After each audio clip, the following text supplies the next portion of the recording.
2026 FIFA বিশ্বকাপের ফাইনালে যদি আর্জেন্টিনা আর ব্রাজিল মুখোমুখি হয় তবে কে জিতবে? উত্তর খোঁজার আগে দুই পরাশক্তির হেড টু হেড ডেটা দেখে নিন। চলুন লাস্ট 5 বছরের আসল ইতিহাস দেখি, যেখানে নেইমারের ব্রাজিল আর্জেন্টিনার কাছে স্রেফ অসহায়। 2021 সালের কোপা আমেরিকার ফাইনাল মনে আছে? মারাকানায় গিয়ে ব্রাজিলকে কাঁদিয়ে ট্রফি উঁচিয়ে ধরেছিলেন মেসি। 2023 সালের বাছাই পর্বেও ব্রাজিলকে তাদের মাটিতে হারায় আর্জেন্টিনা। এমনকি 2025-এর সাম্প্রতিক বাছাই পর্বের ম্যাচেরও নেইমারহীন ব্রাজিলকে 4-1 গোলের বিশাল ব্যবধানে গুড়িয়ে দেয় মেসির আর্জেন্টিনা। আলবি সেলেস্টিলের এই বিশ্বজয়ী নকআউট মানসিকতা আর মেসি এমি মার্টিনেজের কম্বিনেশন ফাইনালে তাদের এক ধাপ এগিয়ে রাখছে। কিন্তু ইনজুরি কাটিয়ে ফেরা নেইমারকে হালকাভাবে নেওয়ার ভুলেও করবেন না।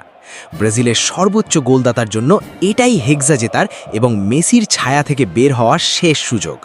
নেইমারের সাথে যদি ভিনিসিয়াস আর রদ্রিগোর গতি যোগ হয়, তবে ব্রাজিলের আক্রমণ ভাগ যে কোনো ডিফেন্সকে ছিন্ন ভিন্ন করে দিতে পারে।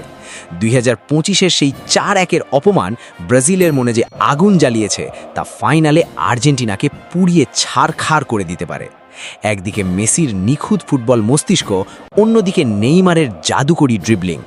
বিশ্বকাপ ট্রফিটা কার হাতে দেখতে চাও? কিং মেসি নাকি ম্যাজিশিয়ান নেইমার? তুমি কোন দলের সাপোর্টার? কমেন্টে জানাও।